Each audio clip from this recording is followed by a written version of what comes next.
Assalamualaikum warahmatullahi wabarakatuh. Program Pendidikan Guru Penggerak. Aksi nyata modul 1.4 Budaya Positif oleh Sidaria UPT SMP Negeri 150 CGP Angkatan ke-7 Kabupaten Batubara dengan pengajar praktik Ibu Hotmauli Lumban Raja dan fasilitator Ibu Sinta D. Simanjuntak. Adapun tujuan laksanakannya aksi nyata ini adalah pertama untuk melakukan diseminasi budaya positif kepada warga sekolah UPT SMP Negeri 150, kedua melakukan kolaborasi dengan warga sekolah untuk mengimplementasikan budaya positif di lingkungan ke sekolah, tiga menciptakan sekolah yang aman, nyaman dan ramah anak, empat membuat keyakinan kelas. Tolak ukur terlaksananya kegiatan aksi nyata ini pertama, terlaksananya kegiatan pengimbasan budaya positif di sekolah. Yang kedua, terbentuknya kolaborasi antar warga sekolah. Tiga, terbentuknya keyakinan kelas. Empat, murid melaksanakan keyakinan kelas berdasarkan kesadaran dari diri. Lima, terciptanya suasana kelas yang aman, nyaman, dan menyenangkan.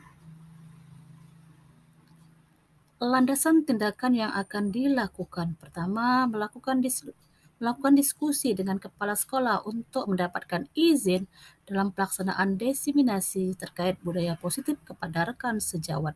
Kedua, melaksanakan diseminasi budaya positif di UPT SMP Negeri 150 dengan warga sekolah. Yang ketiga, pembuatan keyakinan kelas melalui kesepakatan kelas dan ditempel di dinding kelas. Yang keempat, melakukan refleksi terkait budaya positif yang ada di UPT SMP Negeri 150.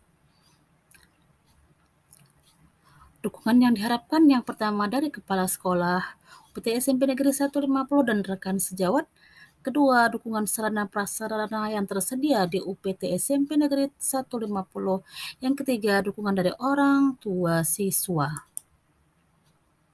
Berikut rancangan tindakan aksi nyata yang dilaksanakan. Diseminasi budaya positif. Selamat pagi menjelang siang, salam sejahtera untuk kita semua. Baik Bapak Ibu, ini adalah sebentar ya sebelum kita masuk kegiatan inti kita, yaitu kegiatan rapat. Sebentar saudara kita, teman sejawat kita yaitu Mr. Dadia akan menyampaikan hal yang menjadi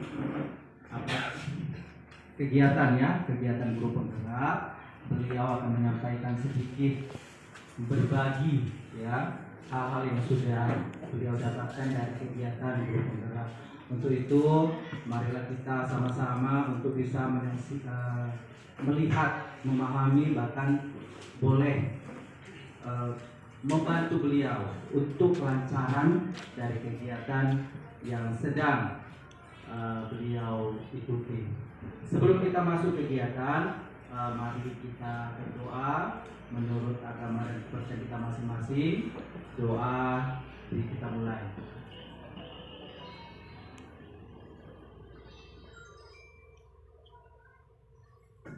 Doa selesai. Kepada Mr. Dadia kami persilakan untuk memimpin. Terima kasih saya ucapkan kepada Bapak Moderator, Bapak Bonardo Lumban Raja yang telah memberikan saya waktu dan kesempatan. Assalamualaikum warahmatullahi wabarakatuh. Selamat siang Bapak Guru hebat di SMP Negeri 150. Salam dan bahagia. Ini adalah salam ketika Bapak Ibu Guru nantinya juga akan mengikuti program calon guru penggerak di Kabupaten Batubara. Bapak Ibu Guru hebat, sebelumnya saya ucapkan terima kasih kepada Ibu Kepala Sekolah, Ibu Dr. Anda Amonia yang telah memberikan saya kesempatan untuk melaksanakan diseminasi atas ilmu yang saya peroleh selama mengikuti pendidikan program guru penggerak untuk modul 1. Selanjutnya ucapan terima kasih saya juga kepada Bapak Ibu Guru yang sudi untuk meringankan langkah menghadiri kegiatan diseminasi ini. Semoga nantinya ilmu yang saya paparkan, ilmu yang saya bagi bermanfaat untuk kita semua, terutama bagi Bapak Ibu Guru yang juga akan mengikuti langkah kegiatan guru penggerak, karena masih ada angkatan ke-9 dan angkatan ke-10. Bapak Ibu guru hebat SMP Negeri 150, adapun diseminasi materi yang akan saya paparkan terkait elaborasi pemahaman modul budaya positif untuk kegiatan program guru penggerak ini di modul 1.4. Adapun capaian umumnya, kami harus memaparkan tentang konsep modul budaya positif, yaitu perubahan paradigma belajar, disiplin positif, motivasi perilaku manusia, kebutuhan dasar, posisi kontrol, restitusi, maaf kalau salah ucap ya Ibu. Selanjutnya keyakinan kelas dan segitiga restitusi. Cukup banyak kalau terlihat. Bapak Ibu guru SMP Negeri 150, program pendidikan guru penggerak saat ini untuk Kabupaten Batubara memasuki angkatan ke-7. Angkatan sebelumnya adalah angkatan ke-3 yang telah selesai dan telah mendapatkan sertifikat. Yang sedang berjalan saat ini adalah angkatan ke-7 yang terdiri atas 24 peserta Batubara. Dari Batubara 24 peserta dengan fasilitator yaitu Ibu Sinta Dameria Simanjuntak. Beliau adalah seorang dosen matematika. Selanjutnya dari 24 peserta tadi dibagi menjadi 4 kelompok. Setiap kelompok mendapat 1 orang tim pendamping pengajar praktik. Untuk kelompok saya yaitu Ibu Hotmauli Lumban Raja. Apa itu guru penggerak? Sedikit saya gambarkan. Guru penggerak adalah pemimpin pembelajaran yang mendorong untuk tumbuh kembang murid secara holistik, aktif dan proaktif dalam mengembangkan pendidik lainnya untuk mengimplementasikan pembelajaran yang berpusat kepada murid serta menjadi teladan dan agen transformasi ekosistem pendidikan untuk mewujudkan profil belajar Pancasila. Selanjutnya, apa itu program pendidikan guru penggerak? Programnya adalah program pendidikan kepemimpinan bagi guru untuk menjadi pemimpin pembelajaran. Bentuk kegiatannya adalah pelatihan secara daring lewat LMS, Learning Management System. Selanjutnya ada lokakarya, ada konferensi dan pendampingan selama 6 bulan. Sejak angkatan ke-7, kegiatannya dikerucutkan di angkatan ke-9 9 bulan. Dari angkatan ke-7 dan berikutnya kabarnya hanya 6 bulan saja. Jadi Bapak Ibu guru yang mengikuti angkatan ke-9 yang saat ini sedang menanti hasilnya nanti akan mengikuti kegiatan program pendidikan hanya 6 bulan saja. Bapak Ibu guru hebat SMP Negeri 150. Selanjutnya kita masuki konsep pendidikan menurut Ki Hajar Dewantara. Menurut Permen Undang-Undang RI nomor 20 tahun 2003 menyatakan pendidikan adalah usaha sadar dan terencana untuk mewujudkan suasana belajar dan proses pembelajaran agar peserta didik secara aktif mengembangkan potensi dirinya, memiliki kekuatan spiritual keagamaan, pengendalian diri, kepribadian, kecerdasan, akhlak mulia, serta keterampilan yang diperlukan dirinya, masyarakat, serta bangsa dan negara. Dari pemahaman tentang pendidikan ini diambil dari bukunya Bapak Ki Hajar Dewantara. Di sini kami singkat dia menjadi KHD. Dalam bukunya beliau menyatakan pendidikan itu bertujuan menuntun segala kodrat yang ada pada anak-anak. Tugas kita menuntun kodrat yang ada pada anak-anak agar mereka dapat mencapai keselamatan dan kebahagiaan yang setinggi-tingginya, baik sebagai manusia maupun sebagai anggota masyarakat. Selanjutnya Bapak Ki Hajar Dewantara juga membedakan apa itu pengajaran. Pengajaran adalah bagian dari pendidikan dengan cara memberi ilmu atau pengetahuan, serta juga memberikan keterampilan kecakapan kepada anak-anak. Yang keduanya memberikan manfaat bagi anak-anak baik secara lahir maupun batin. Itu konsep pendidikan dan pengajaran menurut Bapak Ki Hajar Dewantara. Selanjutnya Bapak Ki Hajar Dewantara itu dalam menuntun dan pertumbuhan anak-anak mengibaratkan kita ini Bapak Ibu guru sebagai tukang kebun atau petani, dan murid-murid kita itu diumpamakan sebagai bulir-bulir biji tanaman, contoh biji jagung, dan sekolah ini adalah lahan tempat petani menanam jagungnya. Jika bibitnya bagus tapi petaninya tidak memberikan air, tidak memberikan pengairan yang cukup, sinar mataharinya kurang, maka bibitnya tumbuh dengan tidak optimal. Tapi bibitnya tidak bagus, bibitnya sangat bagus, berkualitas, ditanam di tanah yang gersang dengan tangan dingin 4 kali tidak dimanfaatkan, pasti tumbuh bibit tadi tapi tidak tumbuh secara optimal. Inilah cara menuntun laku dan pertumbuhan kodrat anak menurut Bapak Ki Hajar Dewantara. Selanjutnya beliau juga mengatakan sekolah itu dibiarkan sebagai tanah tempat bercocok tanam. Artinya tugas guru adalah mampu menciptakan lingkungan yang nyaman, aman untuk anak-anak, untuk meningkatkan potensi yang ada pada anak-anak. Selanjutnya, selama seseorang merasakan tekanan pada lingkungan tersebut, maka proses pembelajaran akan sulit terjadi. Akan sangat sulit terjadi jika ada tekanan-tekanan di dalam lingkungan pembelajaran. Selanjutnya disampaikan juga, salah satu tanggung jawab seorang guru adalah bagaimana menciptakan suatu lingkungan positif yang terdiri dari warga sekolah yang mendukung. Artinya kita perlu saling mendukung, Bapak Ibu, tidak bisa berpihaknya satu orang. Saling belajar. Sampai saat ini kita juga saling belajar ya, saling bekerja sama sehingga tercipta kebiasaan-kebiasaan baik di sekolah kita. Kebiasaan-kebiasaan baik yang tumbuh di sekolah kita akan menjadi karakter-karakter bagi warga sekolah, dan pada akhirnya karakter-karakter dan dari kebiasaan-kebiasaan baik yang terbentuk akan menjadi sebuah budaya positif. Ini konsep pendidikan menurut Bapak Ki Hajar Dewantara. Selanjutnya, Bapak Ibu Guru, coba kita amati lingkungan sekolah kita saat ini. Bagaimana murid-murid kita berinteraksi dengan kita, murid berinteraksi dengan sesamanya, guru berinteraksi dengan sesama guru.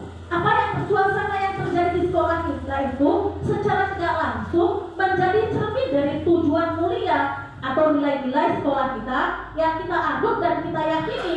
Untuk itulah menciptakan lingkungan positif agar terbentuk budaya positif adalah suatu proses perjalanan pendidikan yang harus kita jalani, karena merupakan tanggung jawab sebagai seorang pendidik. Selanjutnya, suatu lingkungan yang nyaman, aman akan memberikan murid kesempatan dan kebebasan untuk berproses, belajar, membuat kesalahan, belajar lagi, sehingga mampu menerima dan menyerap suatu pembelajaran. Perlu diingat, selama seseorang merasakan tekanan-tekanan di lingkungannya, maka proses pembelajaran akan sulit terjadi. Tanggung jawab kita, Bapak Ibu, adalah mencabut gangguan-gangguan yang terjadi di lingkungan sekolah kita tersebut.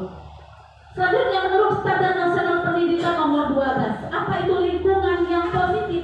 Lingkungan positif adalah lingkungan yang dibutuhkan agar pembelajaran berlangsung berpihak pada murid, dan suasana belajar yang dibutuhkan adalah interaktif, inspiratif, menyenangkan, menantang, memotivasi siswa, serta memberikan ruang lingkup siswa untuk menggali potensinya masing-masing. Sehingga wajar jika seorang guru memiliki semboyan. Yang pertama, ingarso sumtolodo, artinya seorang guru kalau di depan bisa menjadi suri tauladan bagi murid-muridnya. Imadia Mangunkarso, ketika berada di tengah, seorang guru bisa memberikan ide-ide atau semangat untuk siswa-siswanya. Dan sebagai yang ketiga, kepurihan dayani, artinya ketika berada di belakang, guru memberikan motivasi kepada siswa-siswanya. Jika telah terbentuk lingkungan positifnya, maka seorang guru harus memiliki nilai-nilai berikut. Yang pertama, berpihak pada murid. Artinya guru bukanlah sumber belajar saat ini, murid dapat memanfaatkan sumber belajar lainnya. Yang kedua, guru memiliki nilai mandiri. Seorang guru harus menumbuhkan rasa ingin belajar, rasa ingin tahunya. Bapak Ibu guru bisa mengikuti seminar atau workshop yang dilaksanakan secara daring ataupun secara luring. Yang ketiga, reflektif. Kita sedang melakukan tindakan, kita memaknai apakah tindakan kita itu memiliki nilai-nilai positif. Jika banyak nilai positifnya, silakan kita kembangkan. Jika nilai negatifnya, kita kurangi, kita tekan sedikit demi sedikit. Selanjutnya, guru juga memiliki nilai kolaboratif. Kita harus kerjasama, Bapak Ibu. Nggak bisa lingkungan positif itu terbentuk hanya dari satu orang saja. Yang ketiga, inovatif. Seorang guru harus menciptakan ide-ide baru untuk menciptakan pembelajaran yang aman dan menyenangkan. Selanjutnya, coba kita buka, Bapak Ibu, tangan kita. Di tangan kita nih, kita kepal. Seolah-olah di kepala kita ini ada barang yang sangat penting, yang sangat penting untuk kehidupan kita. Kita suruh teman kita, yuk teman di sebelah kita, buka. Cara mereka membuka terserah, mau dimarahinya, mau dikasihnya uang, mau diledekinya, terserah. Next, muncul pertanyaan, kemauan untuk membuka atau menutup kepala tangan kita ini bergantung pada kita atau pada murid kita atau pada teman sebelah kita. kita sendiri ya. Kepada tangan kita buka itu tergantung kita ingin buka, kita punya alasan. Kita ingin tutup aja, kita punya alasan. Kuncinya kontrol ada pada diri kita. Inilah dimaksud perubahan paradigma belajar. Dalam kontrol teori menurut Dr. William Geiser, beliau adalah seorang pendidik juga seorang psikiater, menyatakan bahwa ada beberapa miskonsepsi dalam kegiatan belajar, dalam proses pembelajaran. Miskonsepsinya apa? Yang pertama, ilusi guru itu mengontrol siswa itu nggak benar. Guru itu mengontrol siswa tidak benar, kata beliau. Alasannya kenapa? Pada dasarnya kita tidak dapat memaksa murid untuk berbuat sesuatu jika murid tersebut memilih tidak melakukannya.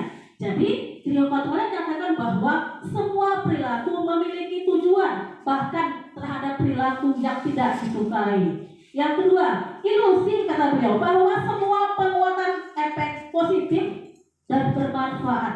Artinya, bujukan, rayuan adalah cara mempengaruhi siswa agar mengulangi suatu perilaku yang baik, adalah usaha mengontrol siswa tersebut. Salah, kata beliau. Itu tidak benar.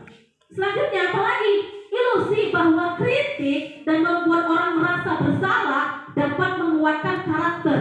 Terus dia, kamu tahu nggak gara-gara tingkah kamu nih, saya dimarahi ibu kepala sekolah. Muncullah rasa bersalah pada anak, dan kita merasa bahwa dapat menguatkan karakternya. Padahal menurut Geiser salah. Ilusi kalau kritik dan membuat siswa itu merasa bersalah dapat menguatkan karakternya, karena guru seringkali dalam membuatkan ini menggunakan kata-kata halus, tapi sampaiannya adalah pesan-pesan yang negatif.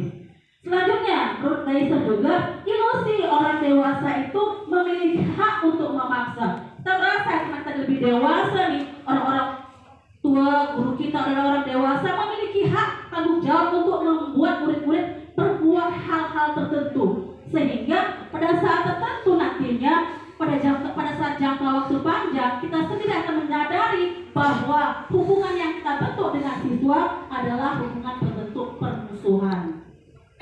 Selanjutnya, bagaimana bisa merubah paradigma tadi, stimulus respon tadi, kepada pendekatan teori kontrol?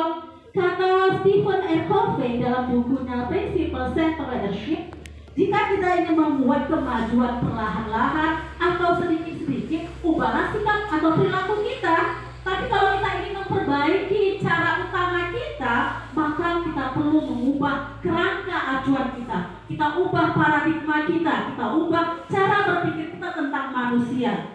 Selanjutnya, dia buat bagian-bagian seperti ini, Bapak Ibu Guru. Ada stimulus respon, ada teori kontrol. Pada stimulus respon dikatakan kebutuhan kita itu sama.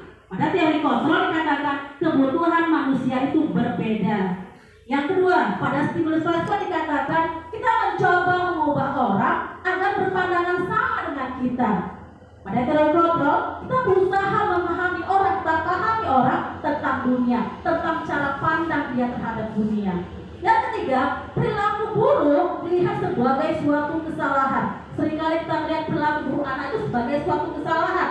Pada teori kontrol, semua perilaku manusia memiliki tujuan.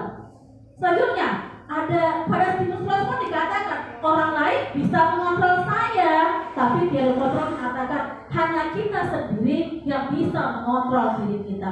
Seperti tadi, mengepalkan tangan kita, hanya kita sendiri, kita mau buka atau kita mau tutup. Selanjutnya, pada stimulus respon dikatakan pemaksaan adalah bujukan yang gagal. Pada teori kontrol dikatakan adanya kolaborasi dan konsensus menciptakan pilihan-pilihan baru bagi anak. Selanjutnya, model berpikirnya menang kalah. Ya, kalau dia mau, kalau kau mau ya udah laksanakan, kalau nggak mau ya sudah. Tapi pada teori kontrol kita harus berpikir win-win, menang-menang. Dia pasti berubah. Gitu. Next, disiplin positif. Setelah kita menguasai tadi lingkungan positifnya, masuklah pada disiplin positif. Coba kita tanyakan pada diri kita sendiri, mengapa kita melakukan sesuatu? Apakah karena adanya motivasi dari lingkungan atau dorongan dari orang lain? Terkadang kita melakukan sesuatu untuk menghindari ketidaknyamanan. Ya Bapak Ibu, kita melakukan sesuatu karena menghindari ketidaknyamanan, atau melakukan sesuatu untuk dapat senyuman, atau kadang dapat hadiah. Ketika terlintas di benak kita kata disiplin, pasti yang melintas adalah tata tertib, teratur, kepatuhan pada aturan. Tapi ada seorang juga psikiater mengatakan disiplin itu adalah belajar. Disiplin itu diartikan sebagai belajar, atau disiplin itu sebagai murid, di mana seorang murid itu akan mengikuti suatu ajaran sehingga terbentuk motivasi intrinsik dari dalam dirinya, bukan motivasi ekstrinsik. Selanjutnya, psikiater itu juga mengatakan bahwa kata asli dari disiplin adalah berkonotasi dengan disiplin diri. Disiplin dari diri dapat membuat seseorang menggali potensinya kepada sebuah tujuan, sesuatu yang dihargai dan bermakna. Dengan kata lain, disiplin diri juga mempelajari bagaimana cara kita mengontrol diri kita dan bagaimana menguasai diri untuk memilih tindakan yang mengacu pada nilai-nilai yang kita hargai. Sebagai pendidik, tujuan kita adalah menciptakan anak-anak yang memiliki disiplin diri sehingga mereka berperilaku sesuai dengan nilai-nilai kebajikan universal dan memiliki motivasi intrinsik, sehingga tujuan disiplin diri adalah mengambil tanggung jawab untuk pembelajaran, berusaha menjadi insan yang baik dari sebelumnya. Dari pemaparan di atas dapat kita simpulkan bahwa bentuk kontrol diri yaitu belajar untuk kontrol diri agar dapat mencapai tujuan mulia. Tujuan mulianya ini mengacu pada nilai-nilai atau prinsip-prinsip mulia yang dianut seseorang. Kita namakan nilai-nilai tersebut adalah nilai-nilai kebajikan universal. Dalam kurikulum Merdeka Belajar, kebajikan universal itu dapat kita lihat pada profil pelajar Pancasila. Ada 6. Yang pertama beriman, bertakwa kepada Tuhan Yang Maha Esa dan berakhlak mulia. Yang kedua mandiri. Yang ketiga bergotong royong. Yang keempat berkebinekaan global. Yang kelima bernalar kritis. Dan yang keenam kreatif. Inilah nilai-nilai kebajikan menurut kurikulum Merdeka Belajar saat ini. Selanjutnya Bapak Ibu, ketika manusia itu berperilaku, bertindak, ada 3 motivasi dalam diri manusia menurut Diana Gosen. Yang pertama, untuk menghindari ketidaknyamanan atau hukuman. Seseorang itu bertindak karena menghindari ketidaknyamanan atau hukuman. Yang kedua, untuk mendapatkan imbalan atau penghargaan dari orang lain. Yang ketiga, untuk menjadi orang yang mereka inginkan dan menghargai dirinya sendiri dengan nilai-nilai yang mereka percaya. Jadi dari 3 motivasi perilaku manusia ini, maka tujuan disiplin positif adalah menanamkan motivasi yang ketiga tadi, yaitu menjadikan murid-murid menjadi orang yang mereka inginkan, menghargai diri mereka sendiri dengan nilai-nilai yang mereka percaya. Selanjutnya, motivasi tadi didasarkan pada kebutuhan dasar manusia. Ada 5 kebutuhan dasar manusia. Yang pertama, kebutuhan untuk bertahan hidup. Yang kedua, kebutuhan untuk kasih sayang dan diterima. Yang ketiga, kebutuhan akan kebebasan. Yang keempat, kebutuhan akan kesenangan. Dan kelima, kebutuhan akan kekuasaan atau penguasaan. Inilah yang memotivasi manusia melakukan sesuatu karena ada kebutuhan yang akan dipenuhinya. Dari 5 ini manusia melakukan tindakan karena akan memenuhi salah satu kebutuhan dasar manusia tersebut. Selanjutnya, jika terjadi pelanggaran, manusia melakukan tindakan, terjadi pelanggaran, maka kita perlu meninjau ulang peraturan yang sudah dibuat. Apakah peraturan itu perlu lagi ditingkatkan atau perlu diperbaiki, sehingga tindakan suatu pelanggaran akan mendapatkan hukuman atau konsekuensi. Dalam pemaparan ini, selain hukuman dan konsekuensi, diajarkan juga kita namanya restitusi. Apa itu restitusi? Restitusi adalah proses menciptakan kondisi bagi murid untuk memperbaiki kesalahannya sehingga mereka bisa kembali kepada kelompoknya dengan karakter yang lebih baik. Proses restitusi sendiri membutuhkan kolaborasi antara murid dengan guru sehingga murid dapat menemukan solusi atas perilakunya yang tidak baik tadi. Sebelum kita membahas tentang penerapan restitusi, kita tanya dulu, ada nggak perbedaan antara hukuman dan konsekuensi serta restitusi tadi? Dalam bagian berikut disajikan bahwa hukuman itu adalah bentuk identitas murid yang gagal. Sedangkan untuk identitas siswa yang sukses itu adalah disiplin yang dibagi dua, disiplinnya berbentuk konsekuensi dan berbentuk restitusi. Apa saja perbedaannya? Pada proses hukuman, sesuatu yang menyakitkan, masih menyakitkan terjadi. Pada konsekuensi, sesuatu yang harus terjadi. Artinya anak itu udah tahu kalau dia berbuat seperti ini, pasti seperti ini. Itu akibatnya. Pada restitusi, suatu pilihan. Kita memberikan pilihan pada anak. Yang kedua, pada proses hukuman muncul ketidaknyamanan pada anak. Anak itu gak nyaman tuh. Tapi pada proses konsekuensi, anak itu tidak nyaman, tapi hanya jangka waktunya pendek, gak panjang seperti hukuman. Yang ketiga, pada restitusi, kita memberikan penguatan pada anak. Bagaimana betulnya? Nah, kita lihat ya Ibu-Ibu. Bapak Ibu, selanjutnya pada proses hukuman, korban itu mendapatkan keadilan. Kalau hukuman sih, korbannya mendapat keadilan, tapi pada saat konsekuensi yang kita laksanakan, korban itu merasa diabaikan, gak ada finalnya gitu. Next, pada restitusi, korban mendapatkan ganti, ada pilihan lain terhadap masalah yang dilakukannya. Selanjutnya, pada proses hukuman, murid atau anak akan tersakiti, dia merasa sakit, tapi pada konsekuensi, anak dibuat tidak nyaman, hanya dibuat tidak nyaman. Pada proses restitusi, anak diberikan penguatan. Selanjutnya, pada hukuman, proses hukuman, perilaku anak itu jadi pasif ke agresif meningkat karena muncul dendam, Bapak Ibu ya. Yang kedua, pada konsekuensi, penguatannya hanya bertahan pada jangka waktu pendek. Pada restitusi, masalah anak terpecahkan. Selanjutnya, pada proses hukuman, sistem tidak akan berjalan bila murid tidak takut. Kalau murid tidak takut dihukum, ya nggak jalan itu sistemnya, sistem gaib tadi. Tapi pada konsekuensi, kita perlu monitoring dan supervisi kembali terus-menerus untuk perubahan perilakunya. Pada restitusi, murid belajar bertanggung jawab untuk perilakunya sendiri.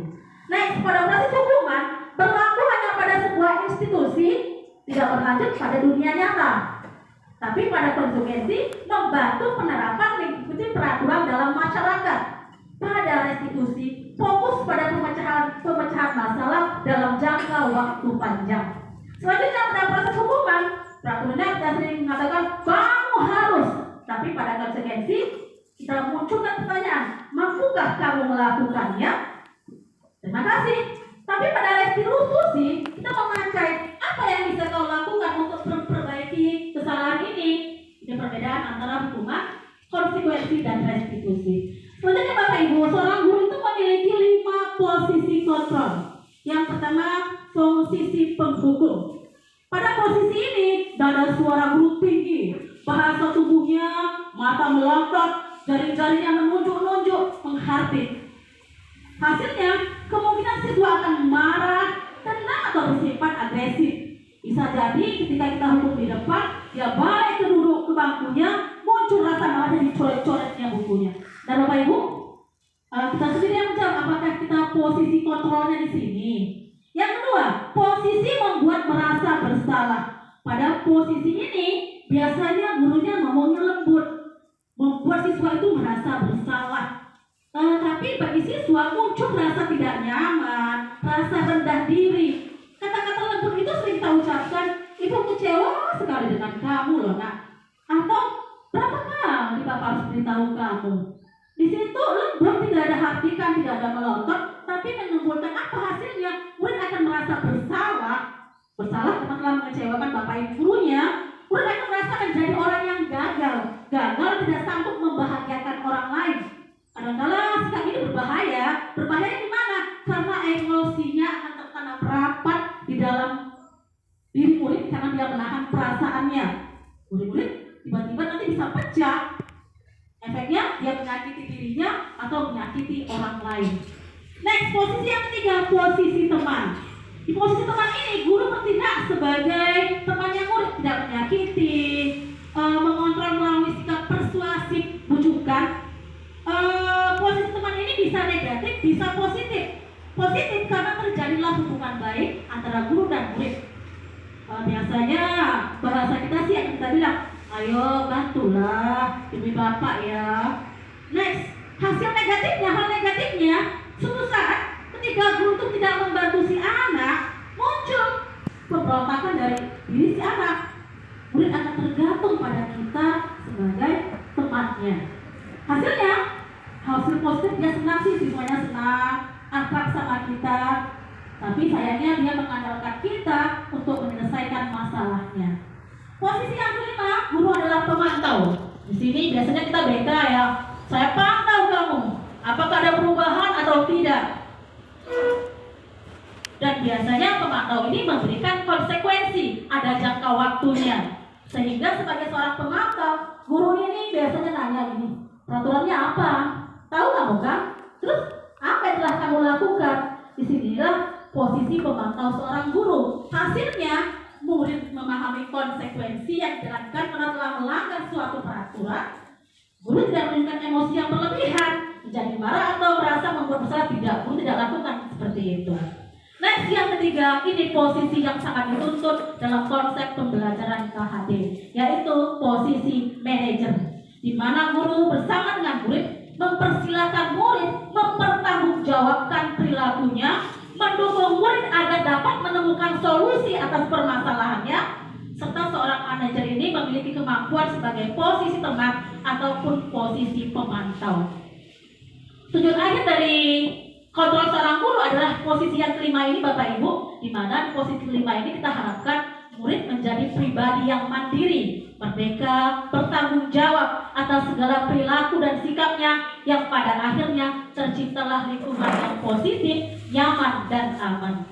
Selanjutnya, sebelum dapat menjadi manajer tadi, posisi manajer tadi, seorang guru harus membuat kesepakatan dengan siswanya. Ini kalau dalam materi kami namanya keyakinan kelas. Sebelum kemarin kalau kita ditanya Bapak Ibu, kita naik kereta tuh pakai helm. Apa alasan kita pakai helm? Pasti jawaban kita, wah biar selamat. Yang kedua ditanya lagi, kita selama pandemi wajib cuci tangan setiap hari dan pakai masker. Apa manfaatnya? Apa gunanya? Jawabannya demi keselamatan. Next, nilai-nilai keselamatan dan kesehatan inilah yang kita sebut sebagai keyakinan. Jadi, nilai-nilai kebajikan universal yang disepakati secara tersirat dan tersurat, lepas dari latar belakang suku. Kita nggak lihat sukunya, nggak lihat negaranya, tidak lihat bahasanya maupun agamanya. Next, bagaimana membentuk atau membuat keyakinan kelas ini? Ada beberapa hal yang harus kita perhatikan. Yang pertama, kalau kita buat keyakinan kelas itu bersifat abstrak daripada peraturan yang lebih rinci dan konkret. Yang kedua, berisi pernyataan-pernyataan universal. Misalnya, kalau ada kata dilarang makan di dalam kelas, kita ganti menjadi makan itu di luar kelas. Tidak menggunakan kata dilarang atau jangan. Yang ketiga, dibuat dalam bentuk positif, dalam pernyataan positif. Yang keempat, tidak terlalu banyak, tapi mudah diingat dan dipahami oleh semua warga kelas. Yang kelima, diterapkan di lingkungan kelas dulu. Kalau belum bisa di sekolah kita, di kelas kita dulu minimal. Yang keenam, dalam pembuatannya harus ada kontribusi dengan siswa melalui curah pendapat. Yang ketujuh, meninjau kembali terhadap pembuatan keyakinan kelas tersebut. Next, masuk kita pada yang intinya adalah restitusi. Restitusi dalam bukunya Diana Gaussen yang berjudul Restitution menyatakan bahwa dalam perancangan pembuatan restitusi perlu peran serta guru dan orang tua siswa. Dalam penyiapan pemrosesannya itu, maka ada bagan yang berbentuk segitiga restitusi. Inilah segitiga restitusi yang digunakan ketika kita menyelesaikan masalah anak. Yang paling dasar adalah menstabilkan identitas, yang sebelah kirinya adalah validasi tindakan yang salah, yang tujuan akhirnya adalah menanyakan keyakinan. Pada prosesnya, menstabilkan identitas, artinya pada dasar ini kita ubah identitas anak dari orang yang gagal karena melakukan kesalahan menjadi orang yang sukses. Anak yang gagal karena melanggar peraturan sedang mencari perhatian dari kita. Dia mencoba untuk memenuhi kebutuhan dasarnya. Dalam proses ini ada beberapa kalimat yang kita bisa lakukan. Berbuat salah tidak apa-apa loh nak. Tidak ada manusia yang sempurna. Saya juga pernah melakukan kesalahan itu. Atau kita bisa menyelesaikan masalah ini. Yang kedua, pada tindakan validasi tindakan yang salah. Kita gali kenapa anak itu melakukan kesalahan. Kita bisa bertanya, kamu pasti punya alasan nih, mengapa kamu melakukan hal tersebut.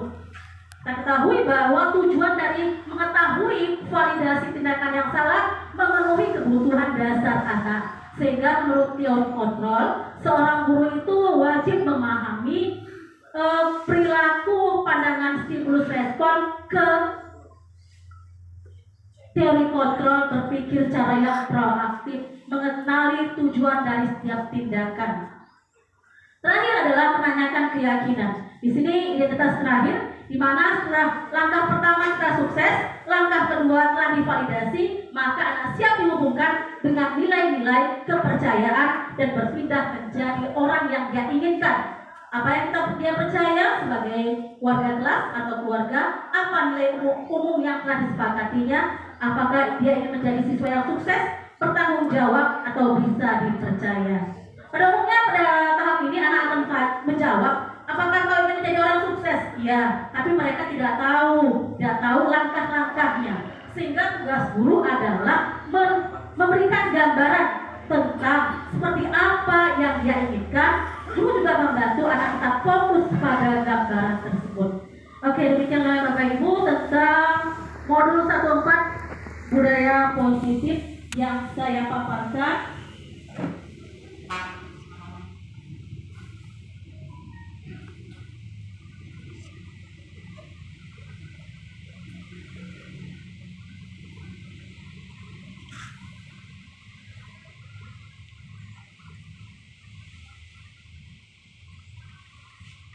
Ini ada beberapa sebenarnya itu hanya tidak lama. Bagaimana posisi guru tadi? Yang pertama adalah sebagai penghukum. Saya nggak dengar ya Bapak Ibu.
Bapak Ibu, mohon motornya dimatikan ya.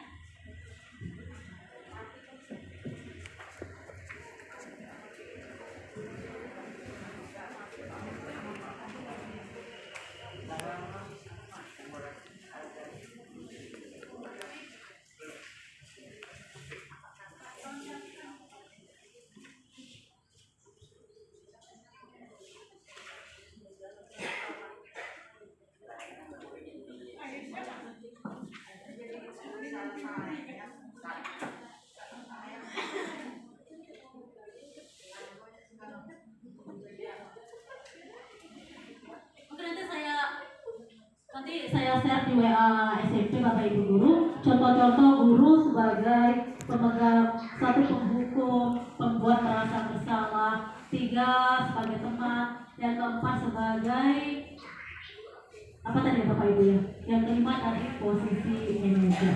Jadi saya share ke WA SMP kita.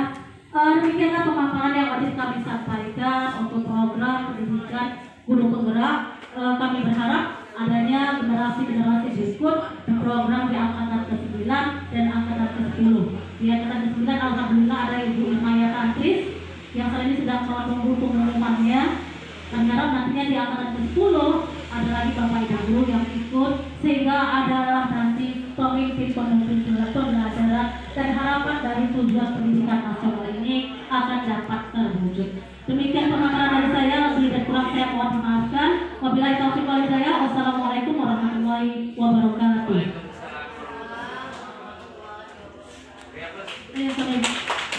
Kami persilakan Ibu Kepala Sekolah untuk masuk pada acara rapat.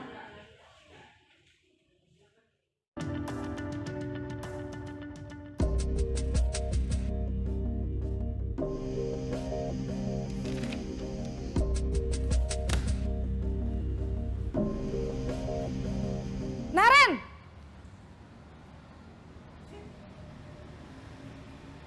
Selamat pagi, Bu. Naren. Kamu kenapa terlambat lagi, Nak? Ya Tuhan, Naren. Kamu senang ya bikin ibu susah ya? Kalau kamu terlambat lagi, nanti ibu yang ditegur Bapak Kepala Sekolah, Nak. Disangka ibu tidak bisa membina kamu. Duh, gimana ini? Maaf, Bu. Duh Gusti Naren. Kamu suka ya kalau ibu ditegur Bapak Kepala Sekolah? Terus, sekarang ibu harus tulis apa ini di buku absen? Ini kamu sudah sering terlambat loh. Ibu harus apa coba? Maaf, Bu. Maaf sekali. Ya sudah, lain kali jangan bikin ibu susah lagi ya, Nak ya. Ibu tidak akan kuat lagi kalau kamu begini terus.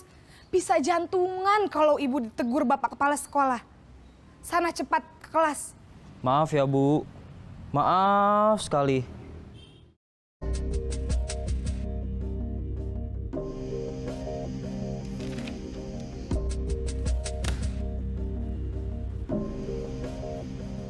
Naren! Sini kamu. Selamat pagi, Bu. Selalu terlambat. Kamu deh, pasti terlambat. Maaf, Bu. Saya... Apa? Apa coba? Alasan kamu apa lagi? Kapan sih kamu tidak terlambat? Malas sekali ya kamu jadi anak. Saya... Dasar pemalas. Gak kapok-kapok sih kamu. Sudah berapa kali terlambat? Sana, kamu keliling lapangan basket 2 kali. Kenapa saya harus keliling lapangan basket, Bu? Kenapa? Kamu mau lawan ibu? Berani-beraninya jawab. Sudah terlambat, masih berani jawab pula. Sekarang, keliling lapangan basket 5 kali sekalian. Biar kapok. Cepat, pergi sana ke lapangan basket.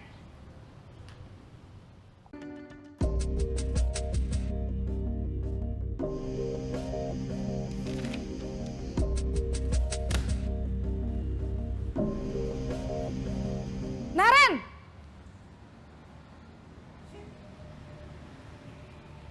Selamat pagi, Bu. Naren, apa peraturan sekolah kita tentang jam berapa kita harus masuk sekolah, Nak? Kita harus di sekolah jam 7, Bu. Iya, betul. Sekarang sudah jam 7.20. Naren sudah tahu konsekuensinya jika terlambat hadir. Paham, Bu. Saya harus tinggal kelas pas jam istirahat selama 20 menit. Iya, benar. Konsekuensinya demikian. Jadi nanti jam 9.30 pas istirahat, kamu harus tinggal di kelas, kerjakan tugas tambahan untuk ketertinggalan kamu, ya? Baik, Bu.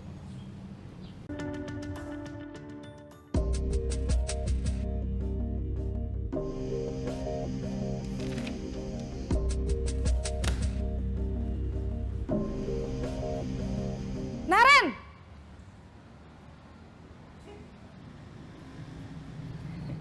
Selamat pagi, Bu. Wah, sudah jam berapa ini, Nak? Terlambat lagi ya, sayang. Iya, Bu.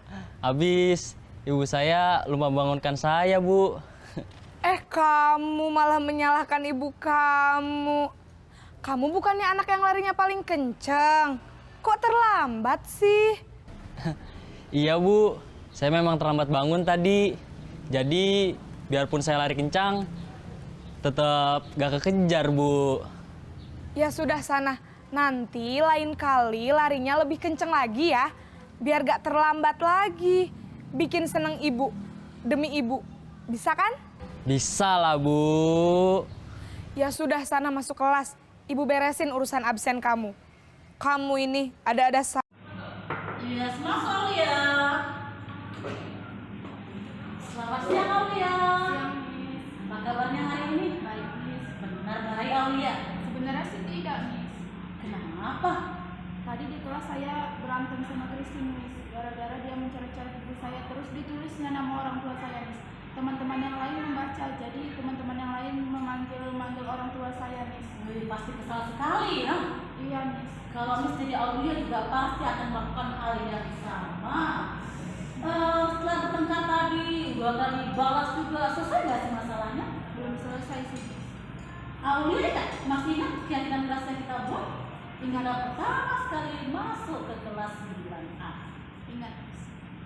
Bagaimana sih bunyinya ketika kita berbicara dengan teman sekelas kita? Menggunakan bahasa yang santun ketika berbicara dengan teman sekelas, Miss. Kalau menurut Aulia, yang perbuatan Aulia lakukan tadi sudah benar belum? Belum, Miss. Kok nggak benar? Karena saya melanggar peraturan yang sudah dibuat, Miss. Aulia melanggar kesepakatan kelas yang sudah kita buat. Jadi kira-kira untuk memperbaiki kesalahan Aulia tadi yang sudah melanggar kesepakatan kelas, apa yang akan Aulia lakukan? Saya akan meminta maaf kepada Christine, Miss. Minta maaf saja. Saya juga akan bertanya baik-baik kepada dia apakah benar dia yang sudah menulis nama orang tua saya di situ. Selanjutnya, Saya akan menyelesaikan masalah kami berdua dengan baik karena kan kami teman. Miss. mantap. Langkah-langkah yang Aulia akan lakukan sudah luar biasa. Miss yakin Aulia pasti jadi siswa yang terbaik dan siswi yang sopan. Terima kasih. Oke Aulia, terima kasih.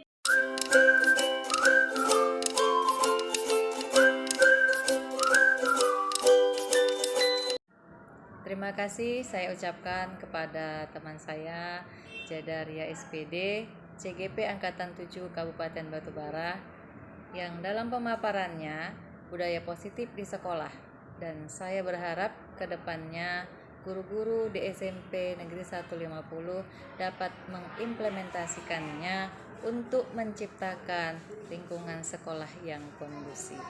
Terima kasih.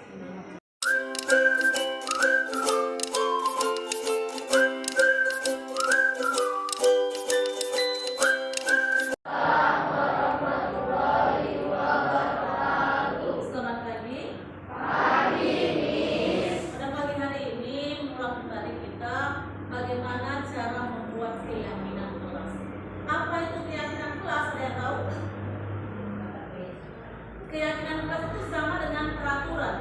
Kalau di sekolah ada namanya peraturan sekolah. Saat ini namanya keyakinan kelas. Sama dengan peraturan sekolah. Tapi di sini kita buat ke peraturan kelas. Tapi dalam peraturan kelas itu dibuat oleh misalnya Miss langsung menentukan peraturan kelas 7A tidak boleh datang terlambat, itu bisa menentukan. Tapi keyakinan kelas Miss nggak menentukan, kita sama-sama membuatnya. Kita sama-sama membuatnya apa keyakinan kelas untuk kelas kita kelas 7A. Next, untuk membuat keyakinan kelas kita tidak boleh menggunakan kata jangan. Tidak boleh menggunakan kata jangan, tidak boleh menggunakan kata tidak. Misalnya, kalau kita tidak boleh datang terlambat dalam keyakinan kelas, tidak boleh kata tidak. Tapi harus yang positif. Gimana, Miss? Wajib datang tepat waktu. Terus, dilarang mengerjakan PR di dalam kelas, nggak boleh. Nggak boleh ada kata dilarangnya. Ganti. Jadi gimana? Mengerjakan PR wajib di rumah. Itulah peraturan, itulah keyakinan kelas. Kita buat sama-sama, ada yang buat sama-sama, nanti kita tempel sama-sama, kita buat nanti tanda tangannya ditandatangani oleh siswa kelas 7A.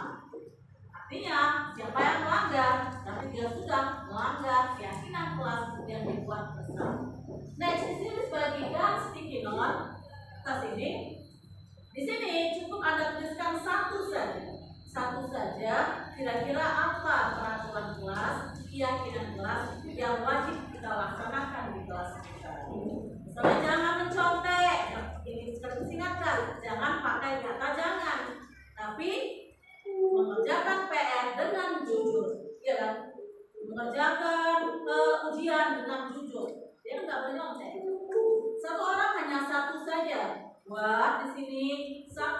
keyakinan kelasnya buat namanya. Oke, yuk.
Jangan ribut.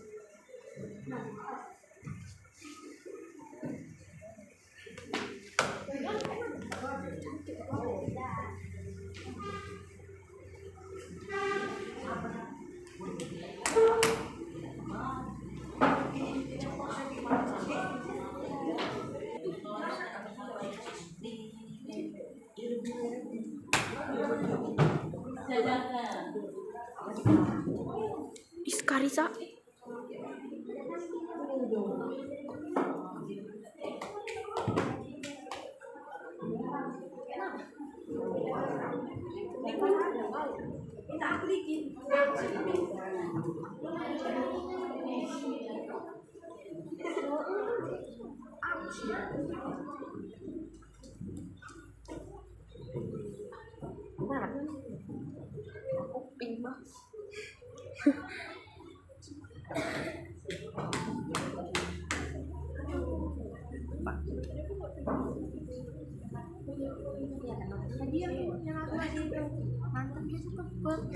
Jam dulu, aku serius ini ya, jam dulu.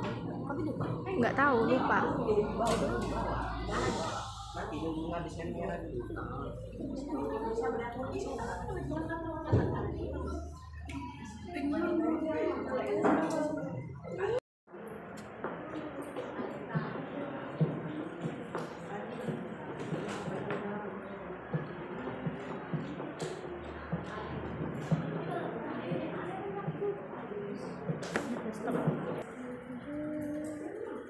Maju bagus. Sini mereka udah jadi satu. Biar tunjuk-tunjuk kayak gitu.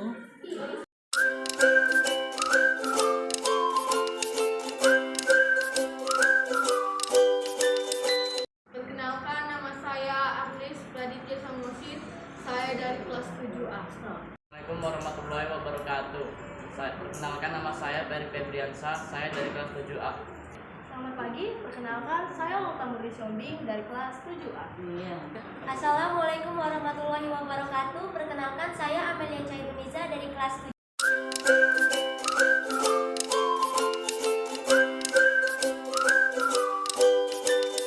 Sangatlah senang. Saya sangatlah senang. Perasaan saya sangatlah senang.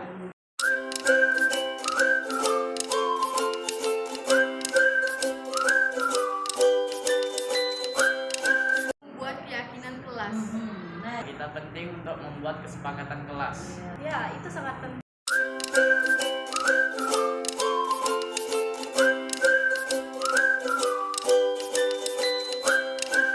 Keyakinan kelas, kami semakin menjadi jujur, disiplin.